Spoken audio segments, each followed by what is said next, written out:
Good evening, everybody, and welcome to our first and premiere Schiff show. I'm Brian Schiff. I'll be entertaining you for the next half hour, or hour, I should say.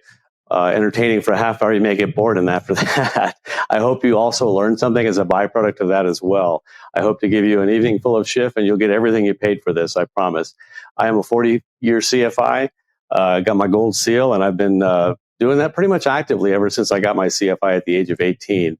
On the side, I fly airliners to try to, help fund that hobby of flying that I have.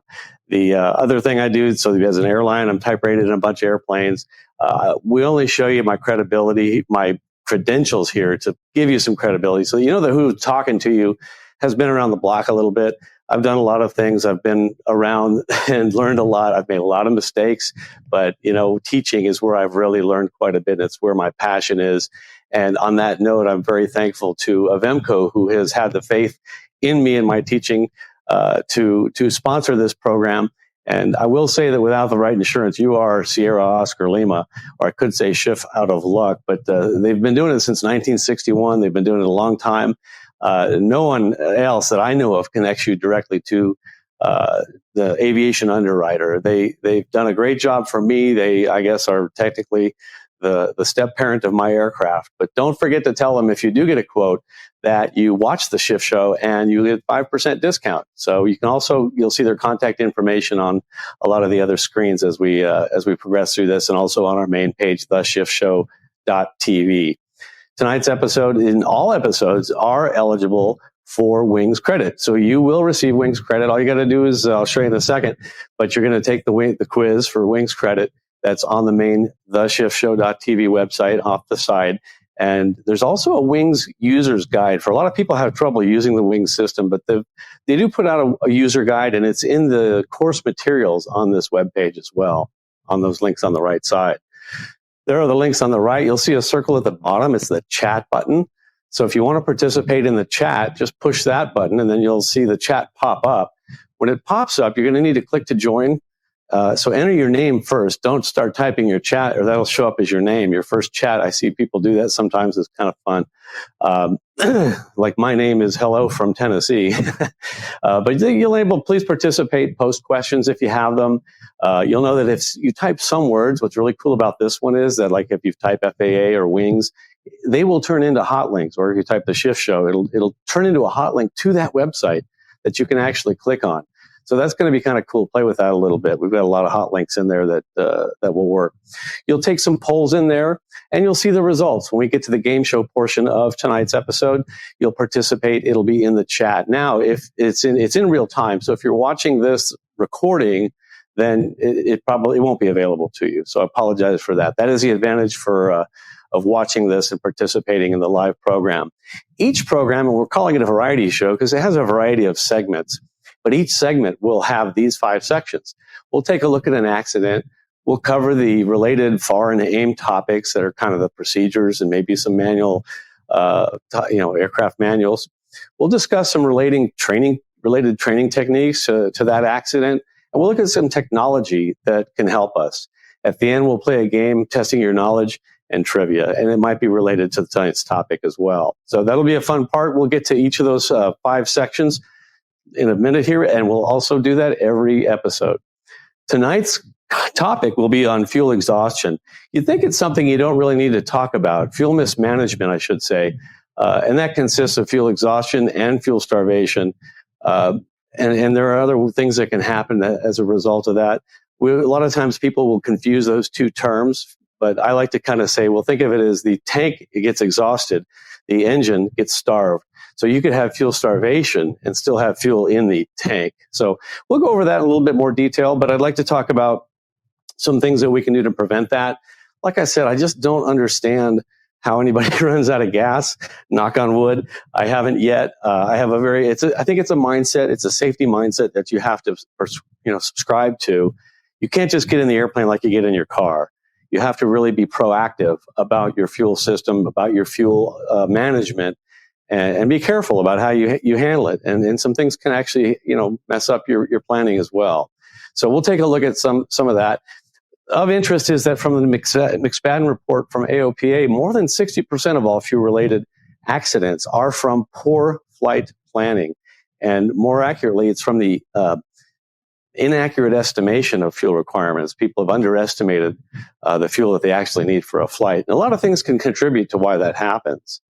The personal minimums, the FAA has a minimums of what you need to plan to land with. I like to add to that. I don't like to land with anything less than 1 hour. The other thing that I like to do is I like to round up my fuel burn. So if the book says I burn 8.5 gallons an hour, well, I round that up to 10. I just figured 10. That's a little bit of a bonus. Talk about why I do that later as well. Incidentally, the AOP Air Safety Institute also recommends that you plan to land with 1 hour of fuel. I still think, I don't like to use the bottom half of my fuel tank.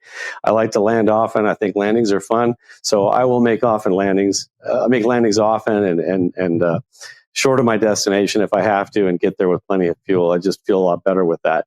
It's a mindset. Like I said, some people are very comfortable trusting the fuel gauge. You might wonder why you burned more than you thought you would. And that is because of unforecast winds, traffic congestion, leaning technique might not be exactly what the book planned on you doing. You may have a gear or other malfunction that you might have to circle and take care of an emergency. Could be a disabled aircraft on the runway. A number of things. This list goes on and on. Why? Oh my gosh, I needed more fuel. That's why I just really feel comfortable having more fuel as a safety buffer when I arrive at a destination. One of the leading causes of fuel starvation is mismanagement of of switching tanks or moving the fuel selector valve. So we'll talk about a little bit with that as well. So if you haven't practiced with that, do so quite a bit. We'll talk about some techniques. So without further ado, let's get to it. Let's take a look at our first segment, which is going to be an accident review. And tonight, we'll start with an accident review regarding the study of accidents. I've a great deal to say on that. I've got a presentation that is actually quite thorough on how to study accidents. That's another topic, but you can learn a lot by studying them and learn what happened to them? Boy, that's something that I could have done. I want to learn how not to do that. That's why we like to study accidents. But for the grace of God, it won't happen to us. And you definitely don't want to fall for everything that you hear online from the internet rapid response teams after an accident as well, because they just don't have all the information.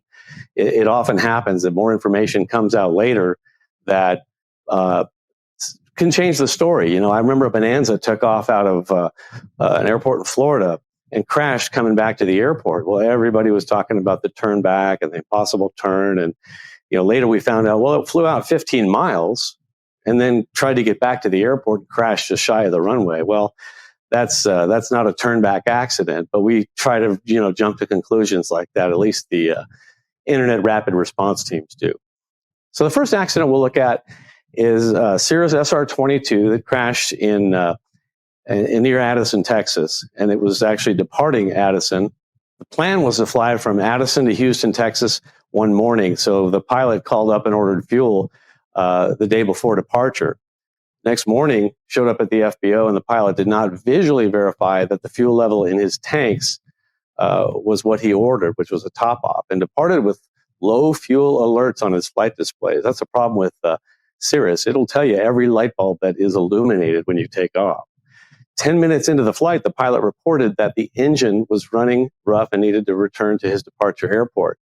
During the first approach, air traffic control told him he was IFR, but the ATC told him he was too low and needed to go around, so he had to shoot another approach. During the second approach, the engine lost power and the pilot attempted a landing in a field and crash landed. The airplane impacted terrain and 2 were killed, and no engine defects were found. The engine ran perfectly after the NTSB did their investigation. It produced full rated power during the test run-up. So there wasn't anything wrong with the airplane or the engine. But what happened in the event was at 10:58 a.m., it's clear for takeoff, and the airplane took off. About 12 minutes later, the pilot requested a return to Addison because of that rough engine. Controller asked him, "Are you wanting to declare an emergency?" And the pilot said, "No, not at this time." And then on the first approach, so he got an approach all the way back into Addison, the ATC said, you're too low on the approach. I need you to go miss. And that's when he did the missed approach and had to come back for a second approach. Now, mind you, the pilot is painfully low on fuel at this point and had to do another missed approach, fly back around and fly another approach, but he didn't get a glide slope indication. And if you know a little bit about the software in the navigation equipment, if it's G1000 or whatever you're using, there may be some things you need to do to get that ILS tuned back in.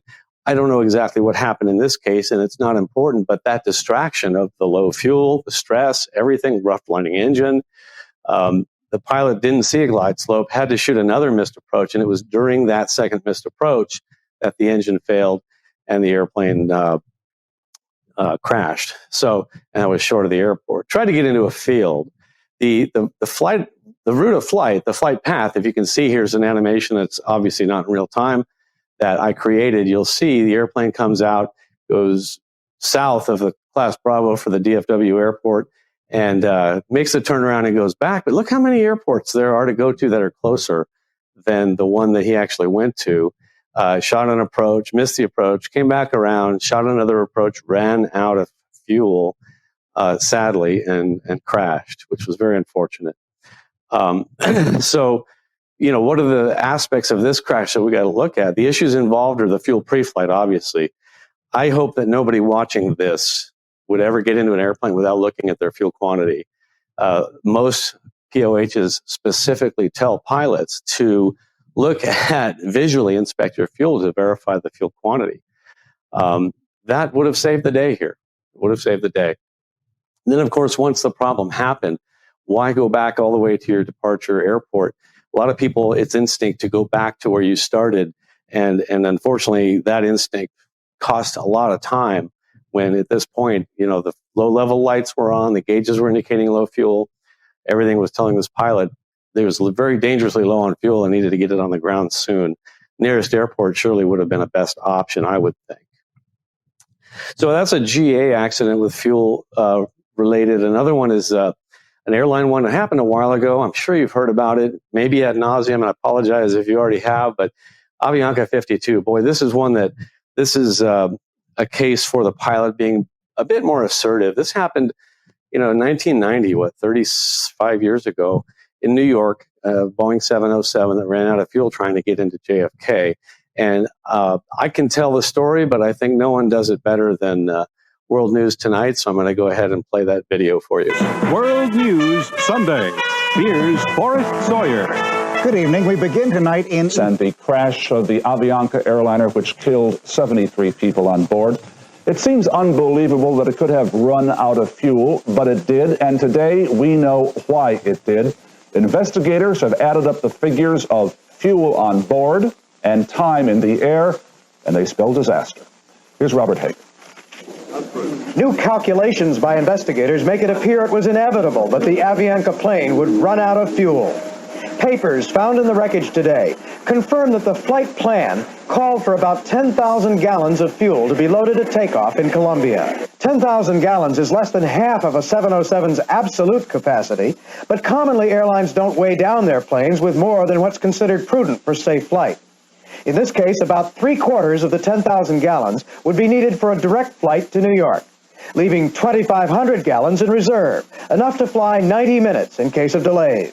Investigators now say there were 3 delays due to bad weather. One over Norfolk, Virginia for 16 minutes, another over New Jersey for 27 minutes, and a final one over New Jersey for 46 minutes. Total delays, 89 minutes, using up almost all the 90 minutes worth of reserve fuel. Wow. And these are professional pilots. And if it can happen to them and they can succumb to this mismanagement, it can certainly happen to you. You do not ever want to burn into your reserve fuel, or the alternate fuel that you have, the fuel to get from your destination to your alternate. Believe it or not, and I don't understand this, but I really want to go over this, is that you need to have fuel while you're holding. You know, you need to be able to calculate what we call a bingo fuel. How long can I hold? Well, I need to land at my alternate with X amount of fuel. I don't want to go below that. It's going to take me Y amount of fuel to get from a missed approach at my destination to my alternate. So I need to have those two amounts of fuel together. Then I need to get from my present position to the airport and shoot the approach. So that's a Z, X, Y, and Z. I need all three of those amounts, add them together.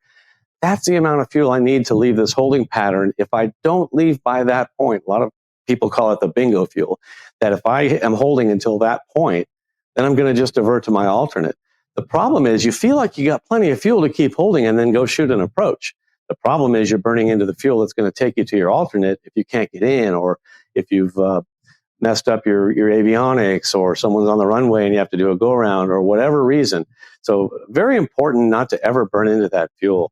Here's some of the ATC audio. It's I'm going to go ahead and play it because I think there's a couple of points worthy of discussion in there as well. Avianca 052, Heavy New York, good evening, climb maintain 3000. Let's climb up maintain 3000 and we're running out of fuel. Okay, fly heading at 080.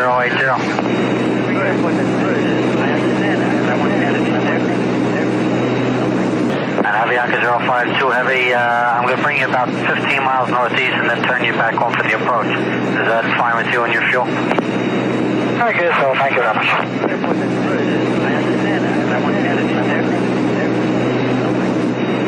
Avianca 52, climb maintain 3000. Negative, sir, we're just running out of fuel. Okay, 3000, I'll be good. Okay, turn left heading 310, sir. 310, Avianca 052.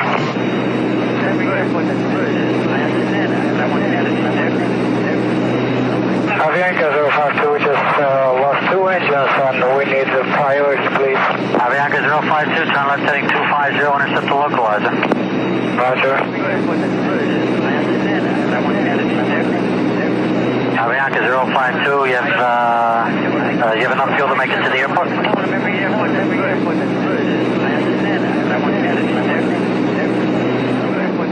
think it's over at this point. I'm not sure. I can't hear it myself. So I'll assume it is. Radar contact in any event, was this pilot assertive enough?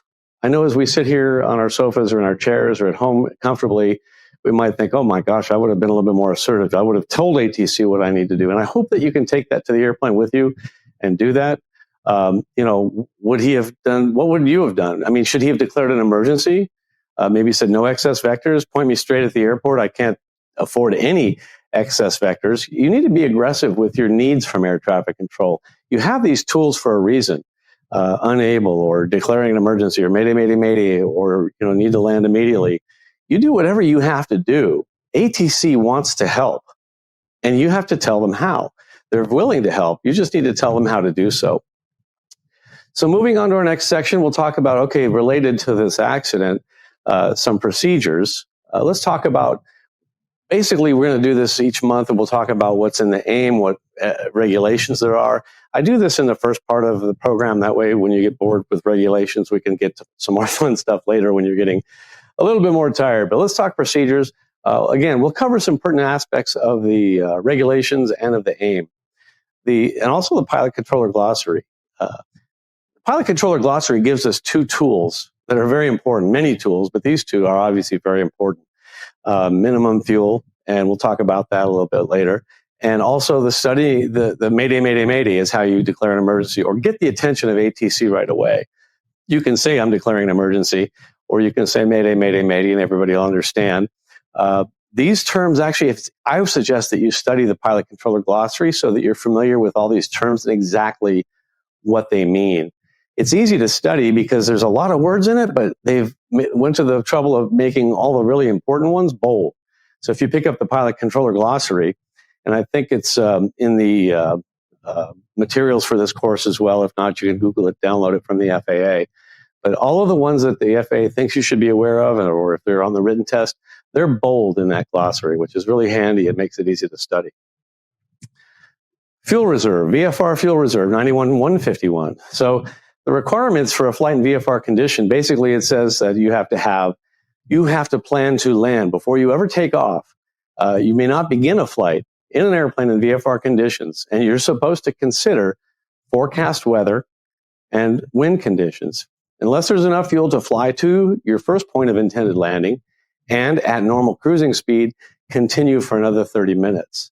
That's during the daytime. At nighttime, you need to go for another 45 minutes. Well, in my mind, that's not enough. I want at least an hour in the daytime, hour and a half at night. So I don't make those long of flights. Nowadays I'd be surprised if my bladder could do it anyway. It's a little bit different in a rotorcraft. So if you fly helicopters, it's to your destination and beyond for 20 minutes. But if you fly helicopter, you need to be familiar with that as well. Flight plan info, VFR flight plan info. When you file a VFR flight plan, it's interesting, and you should learn from this, because what do they really want to know? They want to know what time you took off and how much fuel in hours that you have, because they add those two numbers together and they come up with a time that you could no longer be in the air. Well, I'd like you to do that as well, and use a conservative number with your fuel burn. But the information required on the flight plan is that you have to provide the time of departure and your fuel on board in hours. And that's what not ATC, but flight service or whoever is looking for you is going to use those numbers to determine whether or not it's still possible for you to be airborne. And I like to use those same two big picture numbers as well as being a pilot. 9167 talks about fuel reserve requirements for flight in IFR. So for IFR, you have to carry enough fuel. And again, you have to consider current weather conditions, weather reports, and forecasts. And with all that, you have to be able to complete your flight to your first point of intended landing, and then fly from that airport to your alternate with those same weather conditions forecasted. And then after that, for another 45 minutes, add your normal cruising speed. And again, it's a little different for helicopters because they're capable of doing different things. I think it's just 30 minutes for the helicopter. But remember, this is the minimum. You're allowed to carry more fuel. I definitely would carry more fuel. I don't think it's prudent to plan right to FAR minimums. Remember, the regs tell you the worst pilot you could be. This is the worst, the least safe you can be, but they've got to draw the line somewhere. Doesn't mean you can't draw a little bit higher. In any event, let's move on. There's some of the threes, the 91, 3, 13, and 103, that I like to call them the threes, the three threes. So 91.3, very important one. Responsibility and authority of the pilot in command. We've heard this. You're going to hear it again. The pilot in command is directly responsible. Notice it used to say solely responsible, but now it's directly responsible for, and is the final authority as to the operation of that aircraft and its safety. So remember, the pilot in command and can do anything that they want. So if you have an in-flight emergency requiring immediate attention or immediate action, pilot in command may deviate from any rule. This is a beautiful thing. This is a wonderful rule that we can fall back on, that you can break any regulation to the extent required to meet that emergency. The regulation doesn't say you have to declare an emergency to break the rule, although I would if you're talking to ATC. You may not be talking to ATC. You may just have to act. You may have to fly through a cloud. You may have to bust airspace. Whatever you have to do to, in the interest of safety, when something goes wrong with your airplane, you want to do anything that you can do, all rules aside, to ensure the successful outcome of that flight. So the next three, the 9113, you've all heard about. This is the one that if they can't find something else to violate you for, they'll get you on this one, careless and reckless. And basically that one just says you cannot operate an aircraft in a careless or reckless manner so as to endanger the life or property of another. So if you crash an airplane and damage someone's property or hurt someone on the ground, or just operate it so as to endanger them, you could be violated for this one. And this is a subjective one. You have to assume that someone else might think this is dangerous or careless and reckless when you may think it's not. If you're in doubt, run it past some FAA people and see what they say. The final of the three threes is 91-103, which is pre-flight action. And what this one says is that every pilot in command, before beginning a flight, will become familiar with all available information concerning that flight. This information must include, I think my mouse stopped again, but this information must include the runway lengths of all airports of intended landing, the weather reports and forecasts for that flight, for a flight under IFR or VFR, but not in the vicinity of an airport. Trying to get this. That's when you have to be familiar with the weather forecast reports, the fuel requirements, and alternatives available if the planned flight cannot be completed. So you have to know everything, and you need to know your backup plan if it can't be completed. And that's for a flight not in the vicinity of an airport. Well, what's that? Basically, I will say if I'm leaving the pattern, am I in the vicinity of an airport? might just go into the practice area to do work on airwork.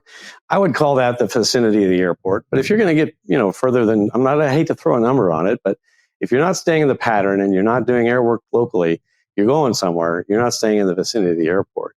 So you also need to be aware of any traffic delays that could hamper your ability to land on time. So you're required by regulation to know these things. So just keep that in mind. And now that we have the iPad, what is all available information? Oh my gosh, everything is available to us now, and you have to be familiar with all available information. It's a lot. Weather and NOTAMs are the biggies that we're talking about. So the pilot controller glossary, again, I mentioned a couple terms from it earlier, but minimum fuel is a huge one. And what does that mean? It's not an emergency. It's not going to get you priority, but it indicates that you, on your flight, you've reached a state where if you reach your destination, any further delay will probably end up in an emergency. So you cannot accept any delays. You need to just keep plugging away. Again, it's not an emergency situation, but an emergency situation is possible if any undue delay should occur. And that's what that is when you say minimum fuel. The next thing should be cleared direct to the airport. And then if they say, fly this heading, we need to give you vectors for spacing, your next words would be, I'm declaring an emergency. I'm going straight to the airport. And again, refer to the AIM on that. All right, enough with the procedures and regulations. We'll go on to some techniques that I use when I'm training this topic, some things that I use when I'm flight instructing, and see what kind of things can help you along this way. Big thing is planning. I mean, fuel planning is relatively simple when you're making and planning for a flight. If you look at the big picture, if you're really trying to plan it down to the gnat's butt and trying to figure out, I want to land with 3.2 gallons, if you catch yourself doing that, that's where you're probably going awry or astray and leaning toward the land of something might happen. But it's really simple if you use the big picture. And what I like to do is just begin with a known quantity. Okay, you're going to know what fuel you have. Now remember, the fuel quantity indicators are grotesquely inaccurate. And we know that. We know that they can't be relied upon. I don't know why we can't put some, I guess newer, more expensive aircraft might have some more accurate ones. And I will talk about some of the fuel analyzers and the fuel calculators in a second, but fuel gauges, you just wouldn't want to trust it anyway. If you lose your electrics, they go down to zero anyway. If you're slipping or skidding and you can't fly coordinated, they'll go cattywampus as well. So the bottom line is, I want to know how much fuel I had when I started, and then I want to know what time did I start my engine, or at least what time I took off, because that's when I really started burning the fuel. So definitely want to know the difference between, okay, well, how much did I start with? What's my burn? But you want to know what your fuel burn is. You want to know how long you can go at X gallons per hour. So if you're going 10 gallons per hour, you carry 40. It's pretty simple. So let's just take a look at some simple real fuel planning. First thing is, my aircraft burns about 8.7 gallons per hour. That's a complicated number. I don't like to use that. I prefer to use really simple numbers and do pilot math, especially when you're flying an airplane. That's really where you don't want to try to do complex math. I know that I will screw it up. So I will round that up to about 10 gallons per hour. Just consider yourself burning 10 gallons an hour. There's two reasons for that. One is it's conservative, and it leaves a very safe safety margin for you, because you're probably going to burn a lot less than that. But it leaves you a margin in case you wind up burning more fuel at that time, or if you screw up the math with the 8.7 thing. So in any event, I round up to 10. If I have 40 gallons usable, it's very simple, 40 gallons, and I'm burning 10 gallons an hour. Well, that means I can fly for 4 hours. So if I start my engine at 12:15, and if you assume you're burning 10 gallons an hour from engine start, it's going to be a little off, but conservative. You can use your takeoff time if you want, because really, you're not using much fuel here while you're taxiing. But then you have a 4-hour endurance. You know that 4 hours after 12:15 or 16:15, again, use takeoff time if you prefer, not engine start time. I'm more conservative. I know that if I start my engine at 12:15, in my mind, it's going to flame out at 16:15. And in my mind, I've never run out of gas, 21,000 hours, knock on wood. I hope it never happens. But it leaves a considerable safety margin, and I'm comfortable with that. And I've used this method, and I've never run out of gas. People that really push it and use actual cold hard numbers and say, I'm going to land with 1.6 gallons in each tank. That's kind of scary because you got unporting issues, sloshing issues. How accurate is it there? What's in that last gallon and a half of fuel? Who knows? But fuel planning is pretty simple again. If you don't use one of these anymore, and I'd say most pilots after they get their private don't, or they use some kind of electronic version of it, at least get these two numbers. Like I said, record the takeoff fuel on board, and then use your clock as your fuel gauge. Once you look at your takeoff time, your fuel burn, and how much is on board, your watch now becomes your fuel gauge, and you know what time you better be on the ground. And if you can't make that, then start working on an alternative plan. And some people are more visual, so for flight planning purposes, what you've got to have on board is fuel to destination, your alternate for your backup plan, and then your emergency reserve. For me, that emergency reserve is 1 hour. At night, it's an hour and a half. So some tips for fuel planning. Top off before every flight. I always do this with my students, and it sets a mindset, a safety example. But I was going out with a student one time to work on, I don't know, stalls. It doesn't matter. We go out to the airplane. The airplane was late coming in. And when it came in, the instructor said, oh, don't worry, it doesn't need fuel. We just flew the pattern for 45 minutes. And I'm like, okay, first of all, I took this instructor aside, and my good friend John Nordstrom said, criticize privately, praise publicly. And I really wanted to criticize him for saying that in front of my student. Saying, as another instructors, everything you say, students or learners will watch and do, and they see as you do. It's monkey see, monkey do. You're condoning that act of flying without a fuel topped off tank when I'm trying to teach my student to fly topped off every time. It's not a weight and balance issue. So why not? I like to carry as much as I can. Some think I'm crazy. Again, some people who've actually run out of fuel think I'm crazy. I'm like, okay, you do your thing, I'll do mine, but I know how much fuel I have if I see it topped off. I don't know what this airplane is actually burning. I don't know that it's not leaking somewhere, especially a high wing. I got a funny story on that too. So top off before every flight and ensure it's the correct type of fuel. So not just any fuel. You want to check your fuel, make sure it's the right type of fuel. You know, Jet A is straw colored. 100 low lead is blue. And if you accidentally get fueled up with Jet A, it's still going to be blue. So I say you should know, if you can, go to one of the fuelers at the airport, your local airport, and see if you can smell the jet fuel. It smells like kerosene. You should know what it smells like, because if it's mixed with your 100 low lead, you won't be able to tell. It'll still look blue, but if you smell it, you'll definitely smell the kerosene in it. Another thing that's a good thing is that water is heavier than fuel. And again, that's a good thing because it'll all sink to the bottom, and that's why we test from the low spots in the tanks and the sump, the lowest part of the system. Very important we do that every time. I've witnessed pilots of larger aircraft as well, corporate jets, corporate turboprops, or even Pilatus, that think that I don't need to check fuel in this airplane. It's a big, good airplane. I don't need to do that.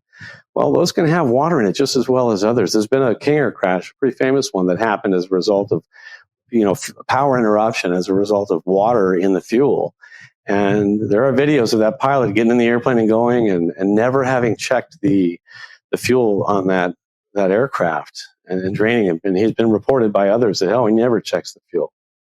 So not a good idea. Before every flight, so top off, ensure that you have the correct amount of fuel. And if it's kerosene, you want to know what it smells like. 100 low lead also evaporates. So if you can't smell it or you can't tell the difference, put it on a napkin. If you put it on a napkin, 100 low lead will evaporate. If it's 100 low lead all by itself, it'll evaporate pretty quickly. It might leave a blue stain on a napkin too. But the jet fuel, which is kerosene, sometimes kerosene, I guess, but it has oil in it. It's oil-based. It will not evaporate. It'll stay wet for a long time. Another good way to check that. So be present when the aircraft is fueled. Check for the receipt that you got the right kind of fuel. That could be a big red flag in case you miss something. It's another backup. Use a calibrated measuring stick, one of those dipsticks, but don't just do it once. Do it 3 times and take an average. Make sure you see at least one number come out more than once, and that's probably your accurate one. Sump your fuel on every flight. Check your fuel cap is on properly. You'll notice there are two tabs if you look at the bottom of a fuel cap. And I had this happen to me. This is something that happened. I'm kind of embarrassed, but I will tell, like I said, I've had a lot of things happen, some of which I learned from, and many of which I'm fortunate that nothing went wrong. But I wasn't flying a low-wing aircraft. I was flying a Citabria as a student pilot, and this was going on, but I didn't know it. So I was out flying around as a student pilot. I was supposed to stay within 25 miles of the home airport as a student pilot, but I didn't. I think the statute of limitations has expired on this. So I flew far away to go see my girlfriend and fly over her tennis match and was buzzing around there. Then I came back, and I'm through the Los Angeles corridor at the time. Now it's the special flight rules area, but I'm over the top of LAX, and the sun is in a perfect spot to cause a shadow over my leg of the fuel draining off the back of the wing. And it was just this right here is what was happening. I didn't know how long that had been happening for. I had been in the air for 2 hours. I did leave topped off, thankfully. Topped off, I've got about 3.84 hours of fuel in that airplane. But I had no idea where the fuel was because I don't know how fast it's, siphoning out. I was right over the top of LAX. Now, do I just circle down and land on one of those big, long 2-mile runways? That probably wouldn't have been prudent, but I didn't want my instructor to find out, sorry, Dad, that, this was happening, and I wanted to get away with it. Wrong thoughts, wrong kind of thinking, and I milked it. I was only going to Santa Monica, but I did stay high. I stayed within gliding distance as long as I could, got on the ground, and I saw that only one of the two tabs on that fuel cap was actually in place, and the fuel was siphoning out of that wing and pulling through from the other tank in the crossover. So I actually put this airplane hold 36 gallons. I put about 32 and a half gallons on at that time. Very, very never again on that, on the fuel caps for me, making sure that they're on carefully. Another thing that can really bite you is I'm very picky about making sure you pre-flight the fuel vent. You want to make sure it's free and clear of obstructions because a blockage will result in a vapor lock. Eventually will probably cause an engine failure, and that would be from engine starvation, obviously. Fuel starvation. You got fuel in the tanks, you just can't get it to the engine. Very important on that. How do you know if fuel is available at an airport? Just a bonus question. I think most of you know that, but just to review it, if you look at the sectional chart and you see that it has these tabs on the airport, those symbols, then the airport has fuel. But you will need to consult the chart supplement to know, when it's available and what kind of fuel it is. Another piece of trivia, most people don't know that on the VFR flyway chart, they're not indicated this way. They don't show the airports with tabs, so you can't tell from looking at that chart what kind of airport, whether they have services or not. So another more in-flight tips, consider the fuel in hours and minutes, not miles. Don't figure how many miles you can go because they're really air miles if you want to look at it that way. And the wind varies that all around, so you just don't know. Start a timer at the engine start. Definitely note your takeoff time for sure. Another in-flight tips is to switch tanks at regular intervals. You want to do something to remind yourself when to switch tanks and do it at regular intervals. Have a habit that you can stick to. And the more you do it the same way every time, the more likely you are to not forget. This is showing the GNS has a timer with a scheduled message on it. I'll show you how to do that in a second as well. Don't fall prey to get-theritis. It's funny that you can look it up and you can see there's a definition of that now. And the determination of a pilot to reach a destination, even when flying conditions are hazardous, that's get-theritis. The feeling of wanting to push on a little bit longer, even though you know it's hazardous. It's the perception that the hassle of landing to get fuel, that perception that landing to get fuel is a hassle, that's a dangerous attitude. Very dangerous attitude. You should look forward to it. Change your viewpoint on that. Oh, I get to go land at a new airport. I get to go meet some new people. I get to check out another place. And it might be something you really like. So you have to kind of you change your perspective. It's never a bad thing to go land for fuel if you have to. A lot of operational errors happen. Operational errors in operating the aircraft's fuel system cause, like that McSpadden report said, about 1/3 of the fuel-related accidents. Study and know your fuel system. You have a perfectly good book that'll tell you all about it. If John Denver would have known a little bit more about how to switch tanks. He would probably be still with us today. Read your POH thoroughly. As you can see, these are some of the common errors that happen with switching tanks. That will be fuel starvation again. It's a common cause of fuel starvation, improperly switching tanks or not getting it in the detent or switching to an empty tank or, forgetting to switch tanks. So another operational error, running a tank dry. It causes a pilot to rush to switch tanks when it flames out, when that tank runs dry. I'm going to talk about that a little bit with Jeff Simon on our Cockpit to Cal podcast. Jeff Simon of socialflight.com. He's got a great program on Tuesday nights, and then he and I talk about a lot of fun things. We'll be talking about this one and debating it a little bit, whether or not it's okay to run a tank dry on our next podcast of Cockpit to Cal. But you may not hit the selector detent.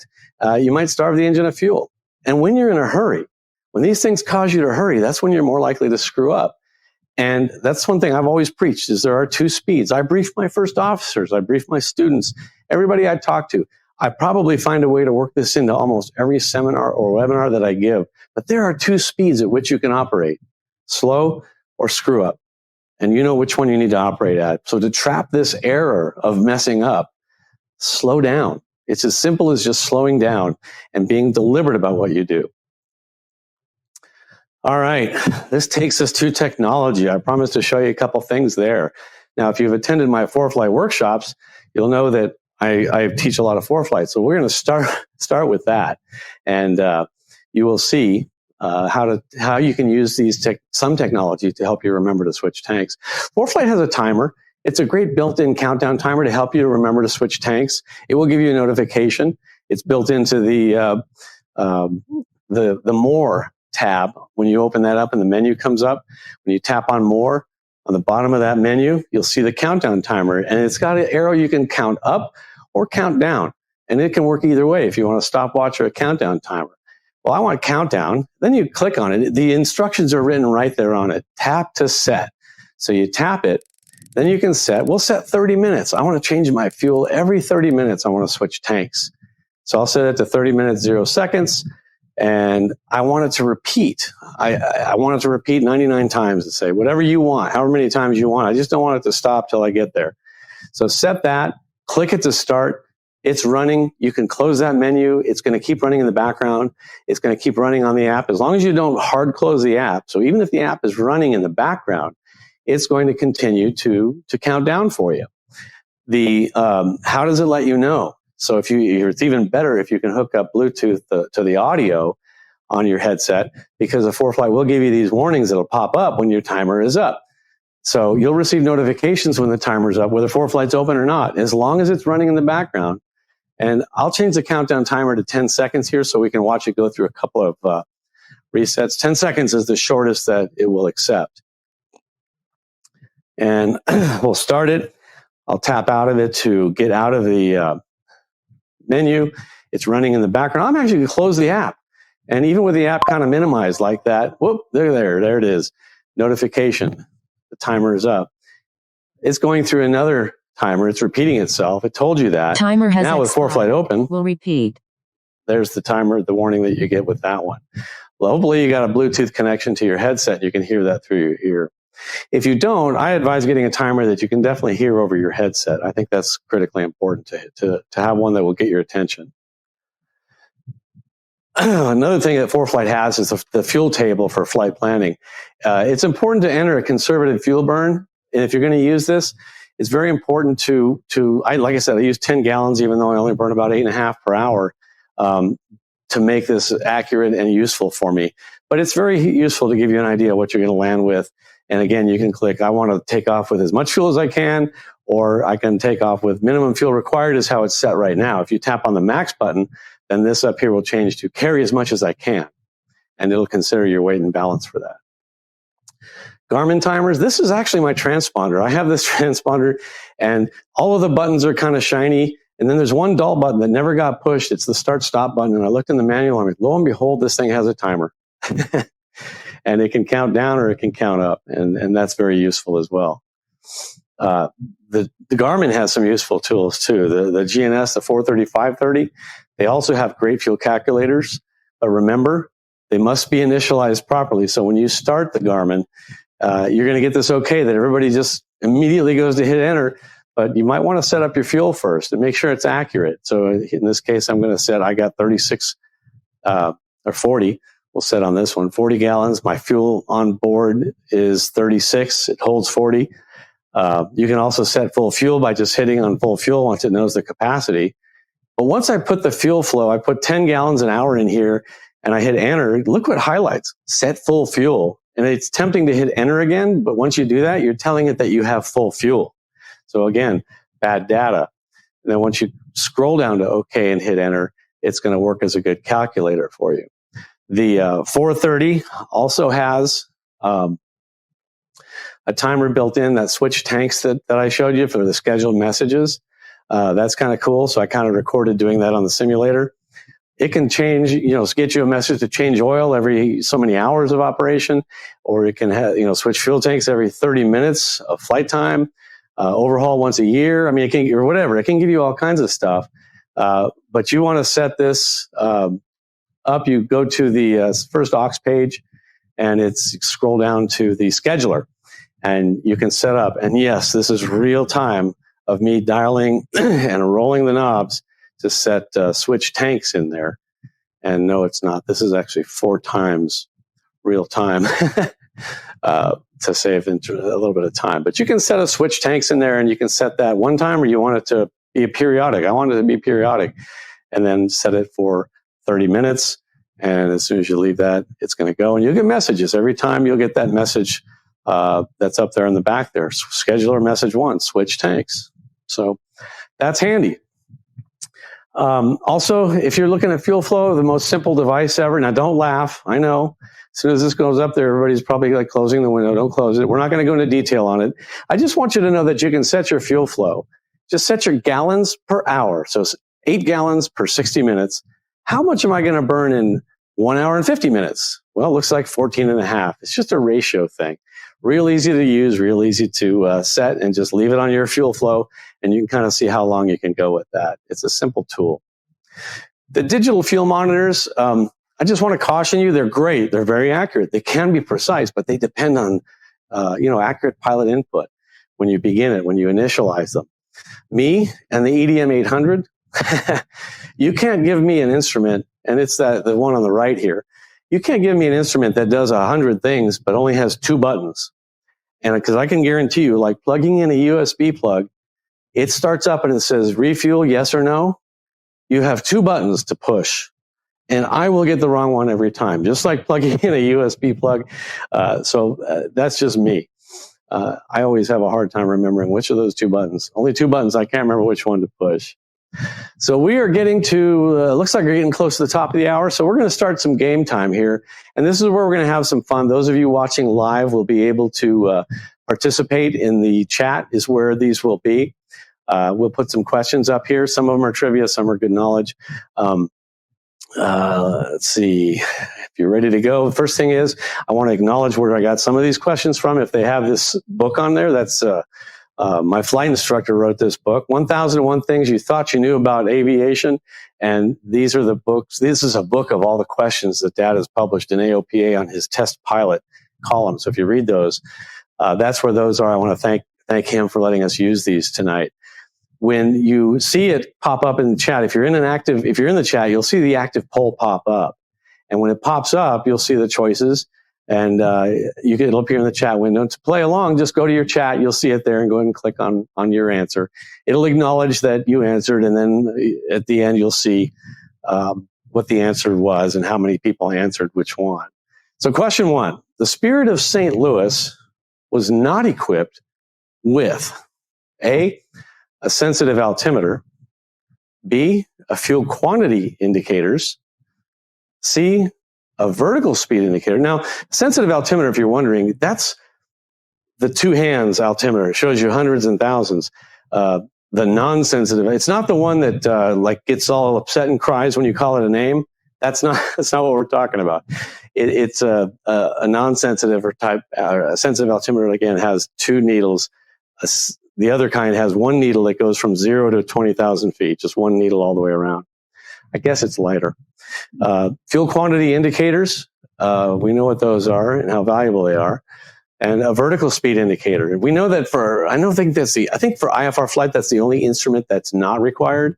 We're not talking about IFR. We're talking about Lindbergh. Which one did the Spirit of St. Louis not equipped with? Well, it was D, all of the above. Lindbergh kept track of the fuel remaining in each tank by calculating fuel flow versus time. And just like I was talking to you about doing with your watch, the altimeter was a non-sensitive, a single hand made on a clock that went like clockwise 0 to 20,000 feet, one turn. Lindy was concerned with saving as much weight as he could so he could carry as much fuel as he could. And that's the reason for keeping as many instruments off the aircraft that he didn't think he needed.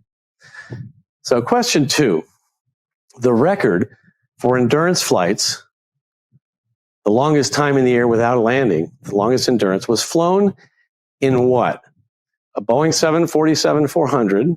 Well, I would think that's probably what it is. They can stay a long time in the air if they have enough pilots. The Rutan Voyager, well, now I'm thinking about that one.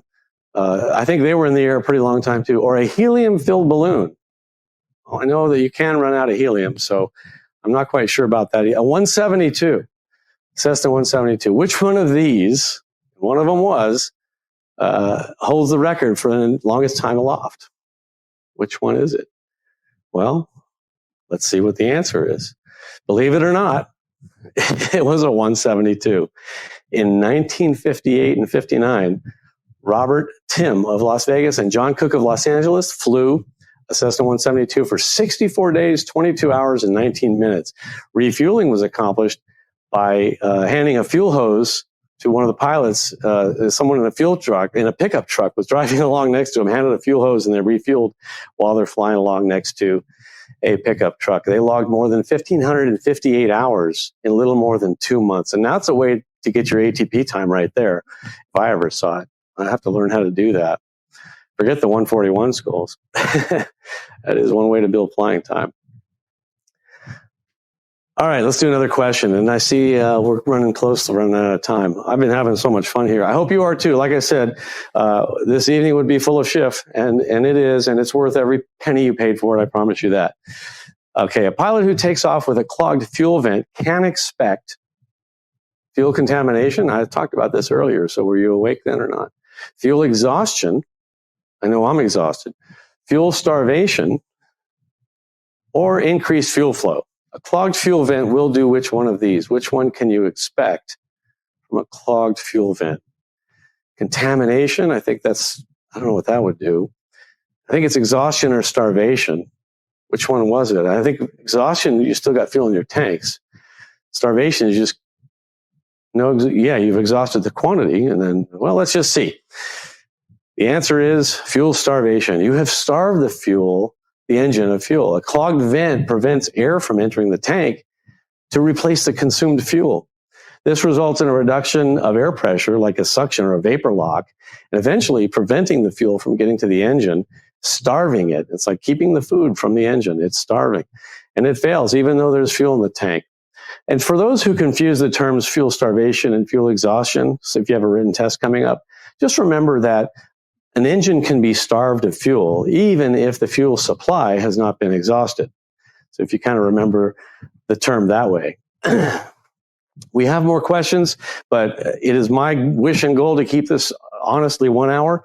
I will do that every month. So I'd like to just kind of, that didn't work. I'd like to, we'll go through one more since I clicked it. A pilot on a VFR cross-country flight during the hours of darkness arrives at the destination during daylight hours after sunrise. How much fuel does he have to have on board when he lands? If he lands at that point. VFR, but it's hours of darkness, but he arrives in daylight hours. How much does he have to arrive with? Well, it's kind of a trick question. 91-151 is a planning requirement, which means that the reserves must be in the tank at the beginning of the flight.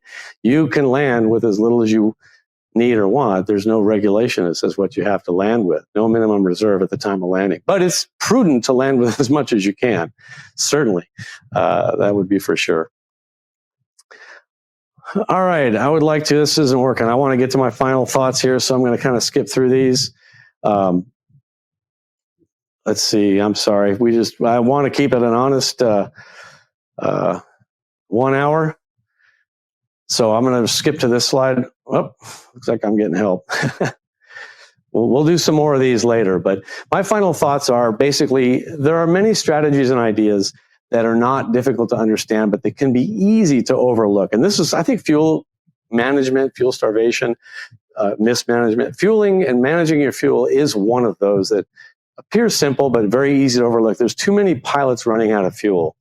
Like most aspects of flying, fuel management takes a bit of forethought and careful planning. And you can't just consider the fuel like you would the fuel in your car. It requires a safety mindset, a mindset that is, okay, I want to have extra fuel. I am going to land. I will take extra precaution. It's just not like you use it in your car. And anybody that purports to behave the same in an airplane with respect to fuel as they do in their car is asking for an accident. Recognizing common causes of fuel management and accidents and following these tips will help you get you to your destination alive. I think that those of you who are attending this are not the ones who are going to crash airplanes. Most of you are, continually educating yourself. That's what Avemco wants. That's why they're offering a discount if you watch this program, because they know if you continue your education process that you're going to be a safer pilot. How do we get the pilots who aren't attending to attend? I would love for you to tell a friend if they don't attend seminars, webinars, and maybe mine isn't for them, but there are ones out there, all kinds of stuff out there. Just, make sure you vet it and that it's decent and good information. Tell a friend, try to get them to attend a webinar or seminar, or at least continue their education. You'll see the Avemco contact information on the webpage that we have. Feel free to reach out for them. Tell them that the Shift Show sent you. You'll get an extra 5% off, and their contact information is on our website. Again, really, truly thanks to them for entrusting me to provide some good material to you guys. Remember also that this is good for Wings credit. So if you're not familiar with the FAA Wings program, go to the user guide in the course materials on this webpage, and you can get a lot of information on how to use it. You can actually earn these wings, the basic, advanced, and master. I have all three of those. They're nice heavy duty wings. You can wear them with pride. But this is good for Wings credit. Simply click on our homepage, the SCHIFFshow.tv. Remember, the SCHIFFshow.tv. Click on the Earn Wings credit about halfway up the page here. And at that point, it'll just tell you the two easy steps. You just sign into your Wings account, take the quiz that we've made as a 10-question multiple choice test that I think that after watching this, you'll be able to pass with flying colors. And then you'll get your Wings credit. And that'll be the same for all of our Shift Show programs. So thank you very much. It's another special thanks to our friends at Avemco again, Aeronautical Proficiency Training, who's helping us produce this tonight. And also special thanks to Wings Industry Network and the FAA safety team for helping to make all of this possible. And everybody's goal is to make aviation safer. Our bottom line goal is we don't want to crash an airplane. So the more you can learn, the better. Once again, remember 2 speeds, slow or screw up. Try to operate at the first speed. Thank you very much for attending tonight. We'll see you next month on February 13th, the night before Valentine's Day, at 7 p.m. Central Time.